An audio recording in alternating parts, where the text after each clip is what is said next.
Hello dear students, good morning.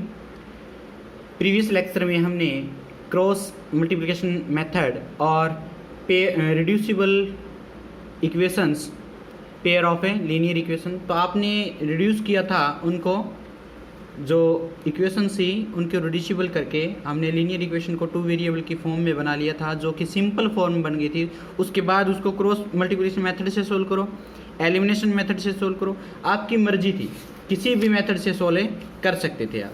तो हम क्या कर रहे हैं कि अभी जो नेक्स्ट एग्जांपल कर रहे हैं, ए बोट गोज 30 किलोमीटर अपस्ट्रीम। तो एक बोट है वो जा रही है 30 किलोमीटर अपस्ट्रीम। अपस्ट्रीम का मतलब होता है जैसे पानी जा रहा है उसके विपरीत साइड में, यानी कि जैसे पानी का बहाव उत्तर में है तो आप क्या है दक्षिण में इस बोट को ले जा रहे हो।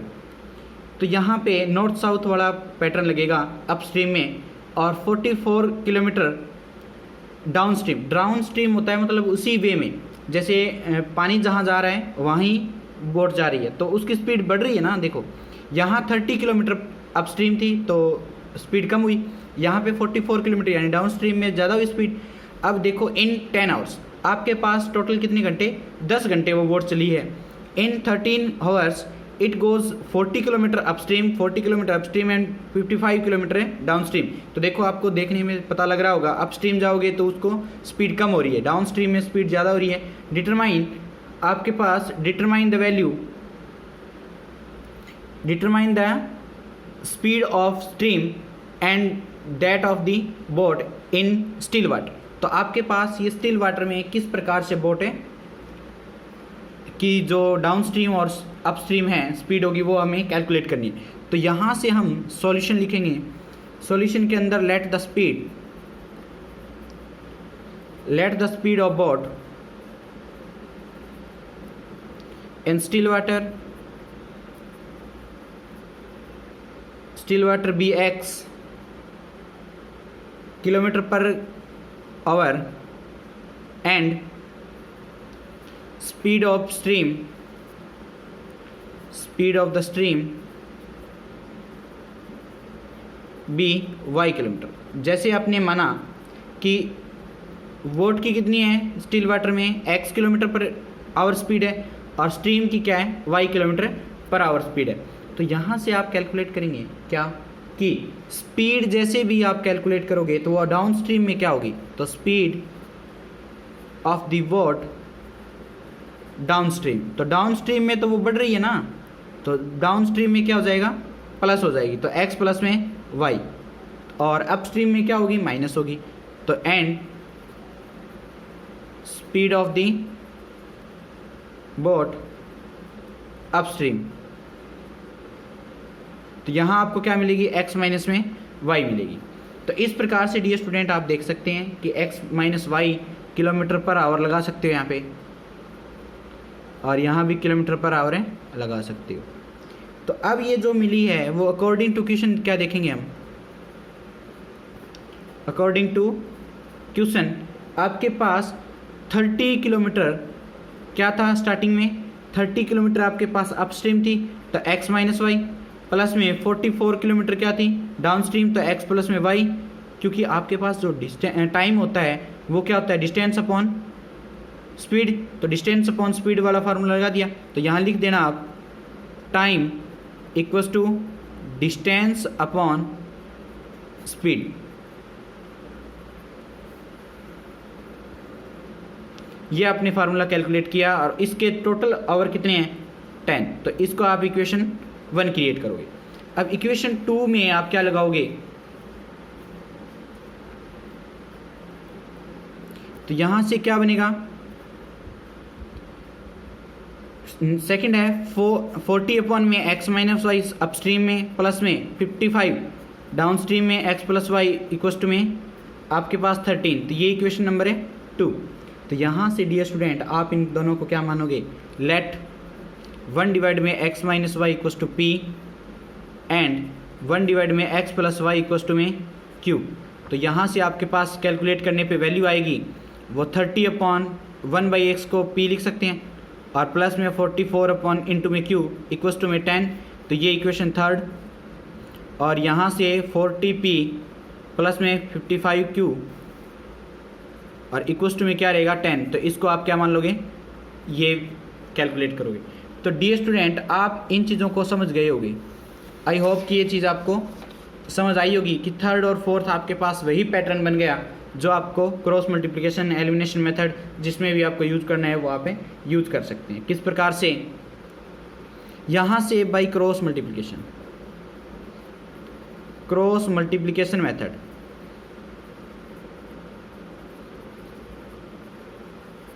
तो क्रॉस मल्टीप्लिकेशन मेथड में आप क्या करोगे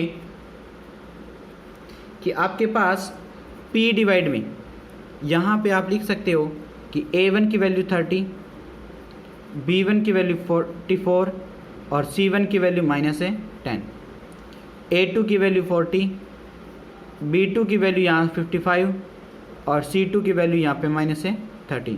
तो इन चीज़ों को आप क्या लिखोगे, p किसका कोफिशिएंट है, a का, तो bc माइनस में bc, q किसका कोफिशिएंट है, b का, तो ca माइनस में ca, और 1 किसका कोफिशिएंट है, c का, तो ab माइनस में ab।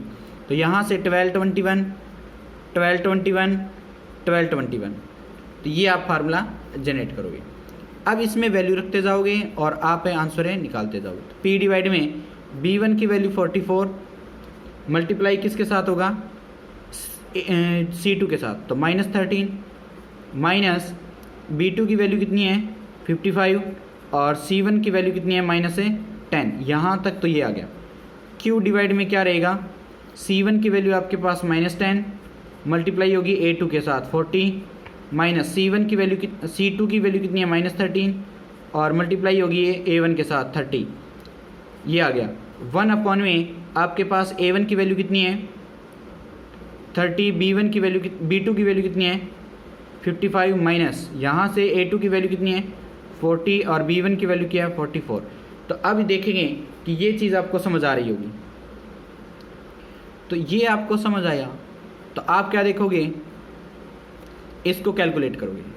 p डिवाइड में ये कितना हुआ, माइनस का 572 माइनस माइनस प्लस, ये कितना हुआ आपके पास 550 इक्वल्स टू में q की वैल्यू आपके पास -400 माइनस प्लस 390 इक्वल्स टू, इसकी वैल्यू करोगे तो आपके पास आंसर क्या बनेगा, ये और ये माइनस क्या होगा आपके पास है ये।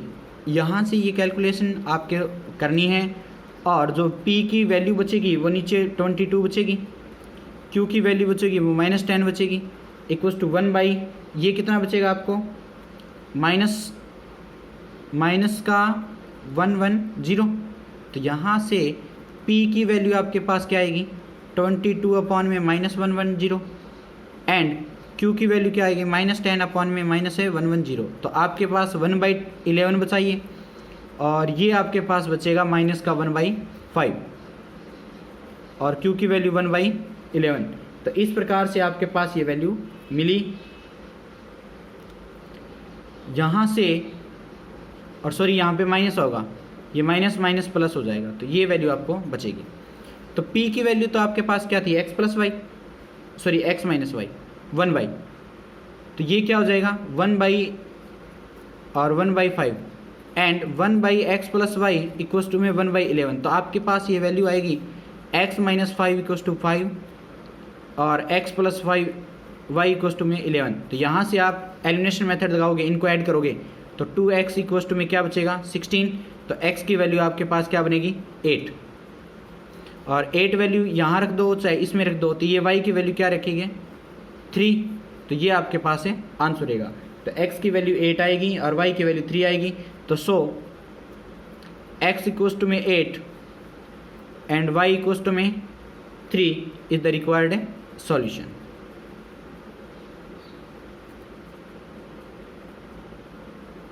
तो ये डियर स्टूडेंट आपके पास रिक्वायर्ड सॉल्यूशन है। तो इसी प्रकार आप क्या कर सकते हो, speed of boat in still water 8 km/h और जो स्पीड है स्ट्रीम की वो 3 km/h है, आप फाइंड आउट कर सकते हो। तो डियर स्टूडेंट आई होप कि ये चीज़ आपको समझ आई होगी। इस प्रकार से आप इनको सॉल्व करेंगे। स्टूडेंट नेक्स्ट एग्जांपल है 39.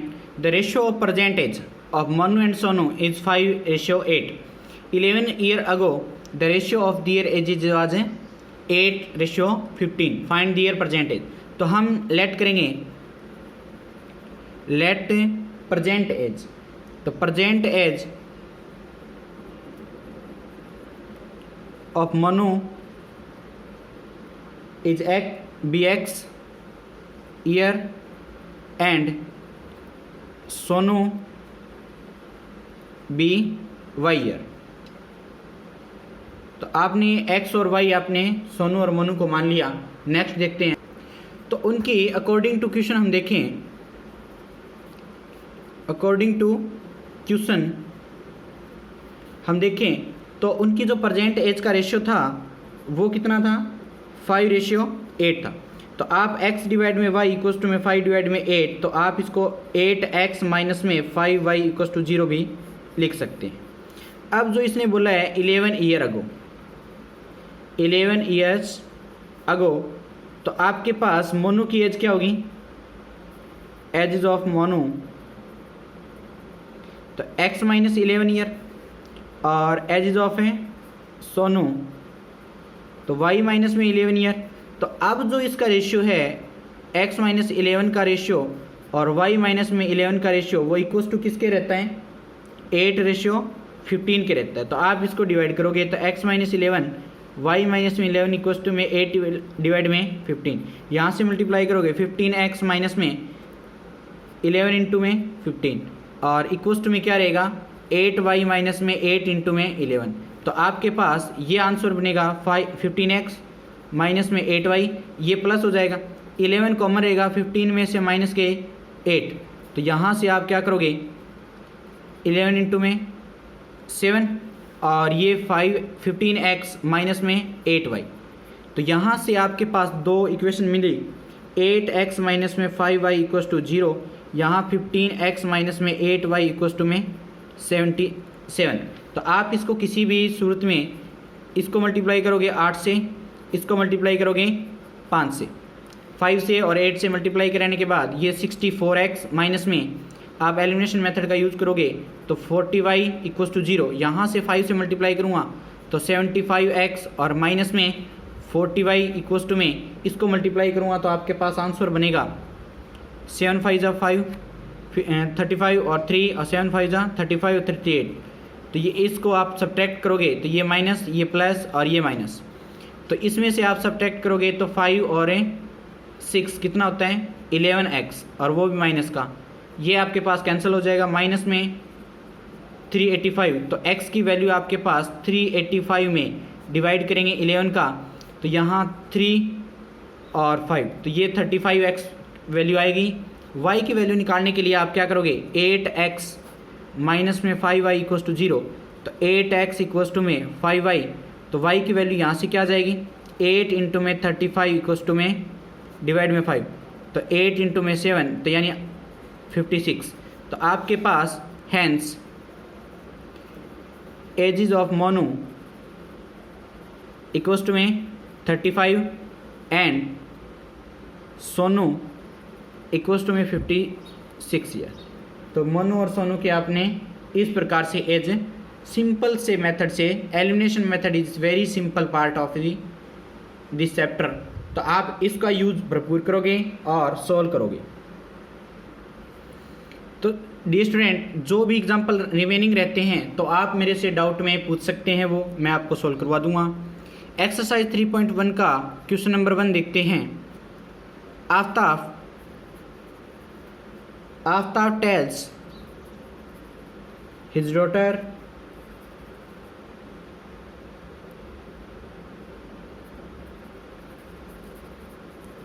his daughter 7 years ago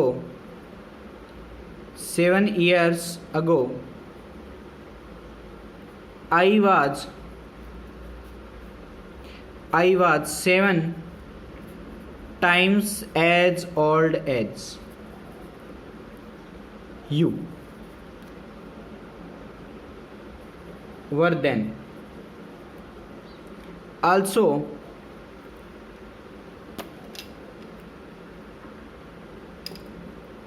also 3 years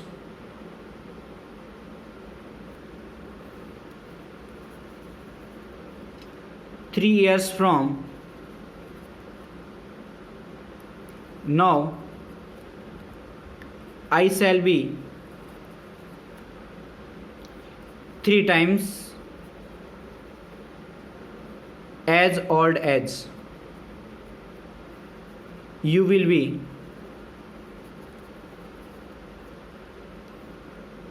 तो इसको आप रिप्रेजेंट करोगे his situation algebraically and graphically. तो रिप्रेजेंट हिज सिचुएशन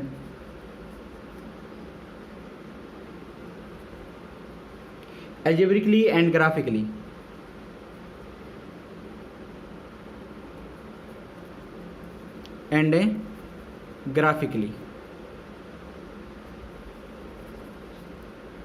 तो आपके पास ये सोल्व करना है।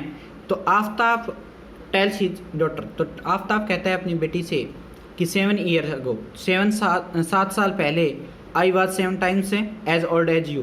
तो 7 गुना था, 7 टाइम्स मल्टीपल था वो उसकी एज से। तो also 3 years now from now, तो I shall 3 times as old as you will be. तो represent situation algebraical and graphically. तो डियर स्टूडेंट बिल्कुल इजी पार्ट है। तो आप प्रेजेंट एज मान लेते हैं, present age of Aftab x and his daughter y years. तो यहां से 7 ईयर अगो, तो 7 ईयर अगो आफ्ताब कितनी करेगा, 7 साल पहले 7 माइनस हो जाएगा, और इसकी डॉटर कितनी रहेगी, y माइनस में 7 रहेगी। अब ये इक्वेशन आई कि आफ्ताब कहता है कि मैं 7 टाइम्स मल्टीपल था अपनी बेटी से, तो ये आएगी। तो यहाँ से x और ये 7 मल्टीप्लाई y और ये 7 क्या हो जाएगा इक्वल टू, और -49 में 7 सब्ट्रैक्ट करोगे, 7 ऐड करोगे तो आपके पास ये -42 आंसर है मिलेगा। तो x माइनस में 7y इक्वल टू -42, तो आंसर ये इक्वेशन है 1 मान लोगे। अब 3 years from now, 3 years from now, तो यहाँ से आफ्ताब क्या रहेगा, x + 3 एंड हिज डॉटर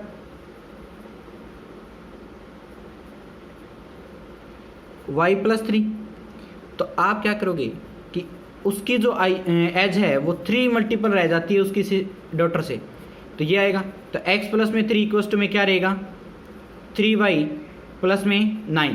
तो यहाँ से x माइनस में 3y और ये 3 इधर जाएगा, सब्ट्रैक्ट होगा, ये इक्वेशन है 2। तो यहाँ से कोई भी आप टेबल क्रिएट करोगे तो टेबल में फर्स्ट से देखोगे, इक्वेशन 1 की फ्रॉम टेबल है, तो यहाँ पे आप 0 रखोगे, x की वैल्यू 0 रखोगे तो y की वैल्यू क्या आएगी,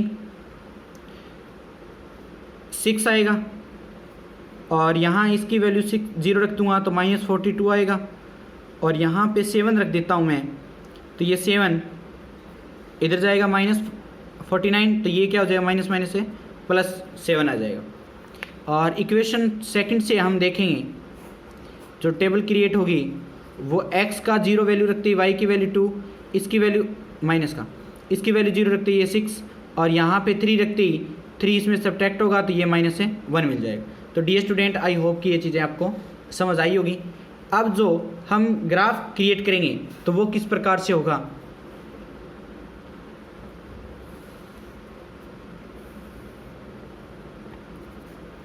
यहाँ से आपने देखा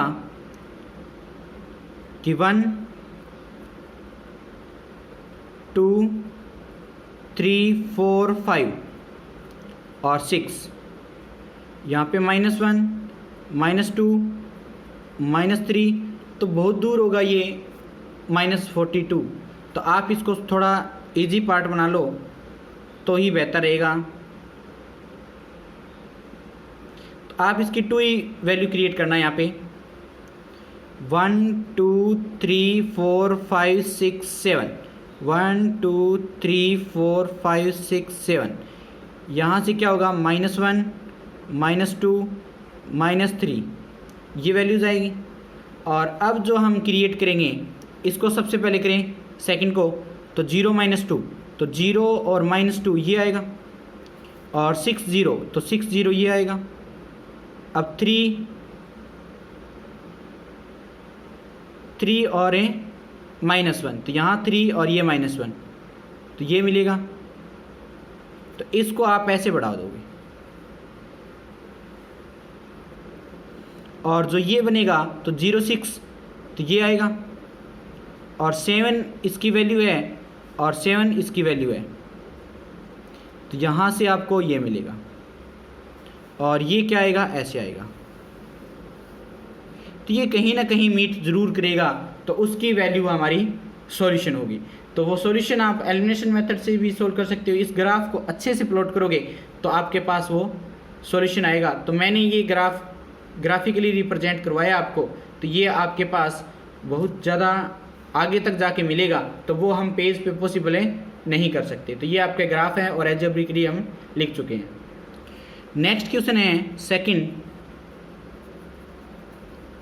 the coach of A cricket team, the coach of cricket team buys 3 bats and 6 balls for Rs 3900. Later she buy another bat and 3 more balls of the same kind for rate 1300. Represents this situation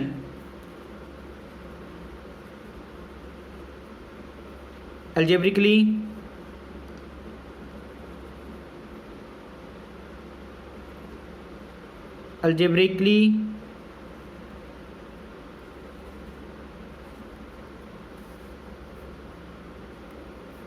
and graphically.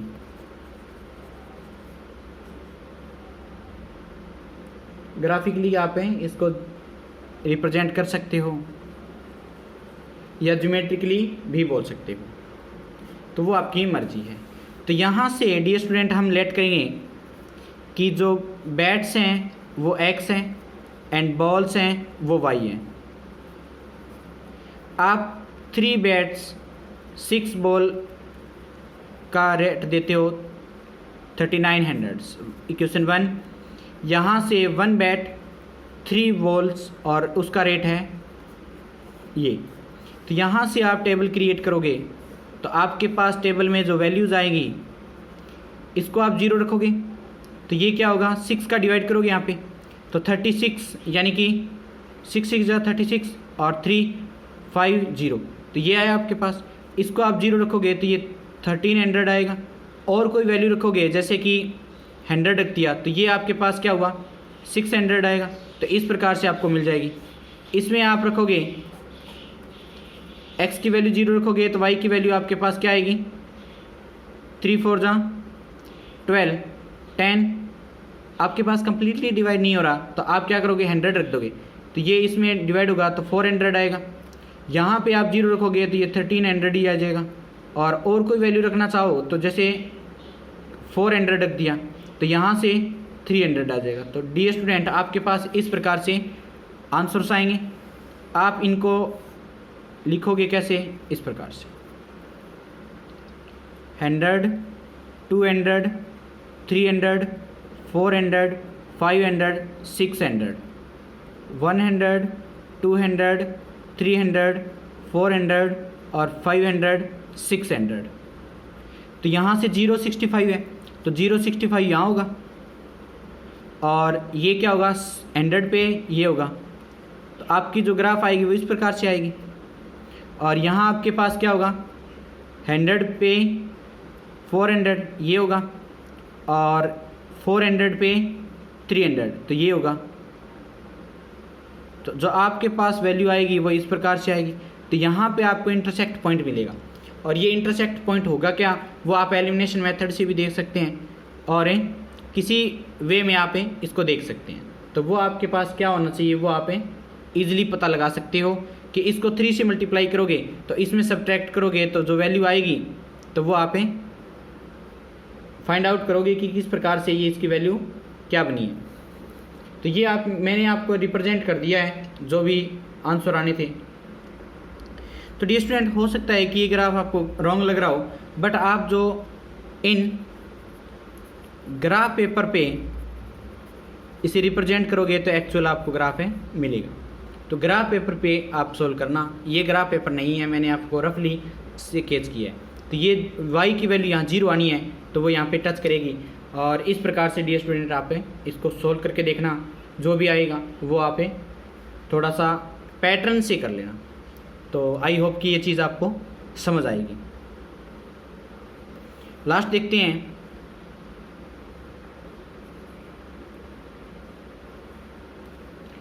the cost of 2 kg of apple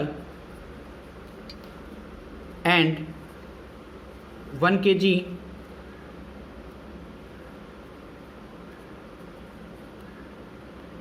grapes on a day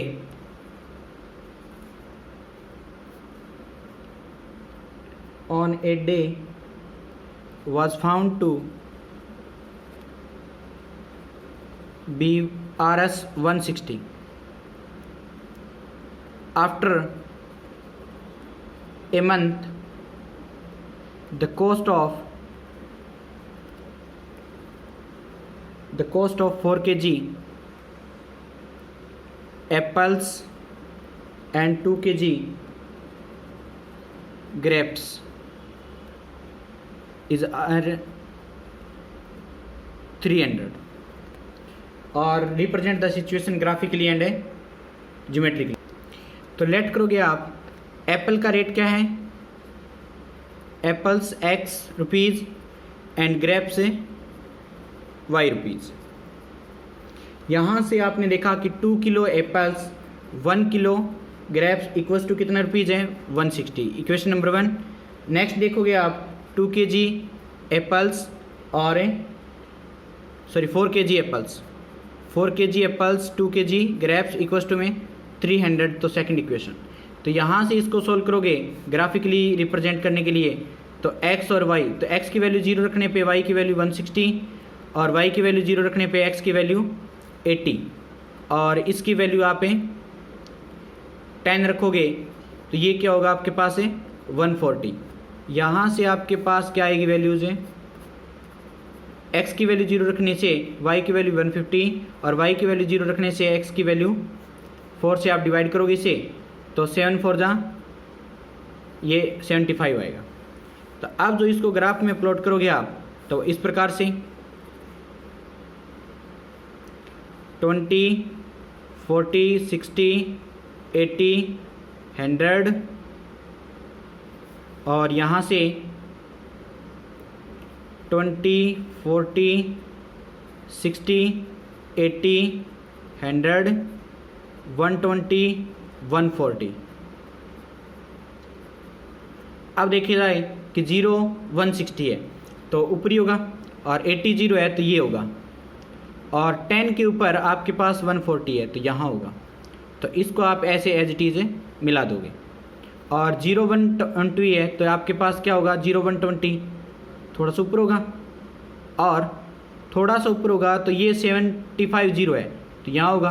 तो इस प्रकार से आप क्या कर सकते हो कि यहाँ से इस प्रकार से आप ये कट करवा लोगे। तो डियर स्टूडेंट, थोड़ा सा माइनर सा इसमें इफेक्ट रहेगा, तो वो आपके पास कैंसल, ये इस प्रकार से कट होगा।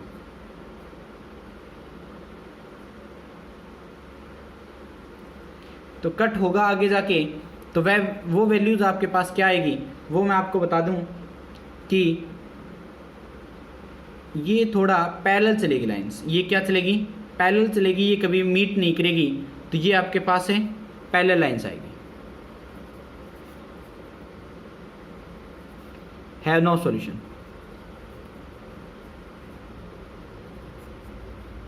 तो इस प्रकार से डियर स्टूडेंट आप इनको कर सकते हैं। ग्राफ में इसको प्लॉट करोगे तो अच्छे से समझ आ जाएगा आपको।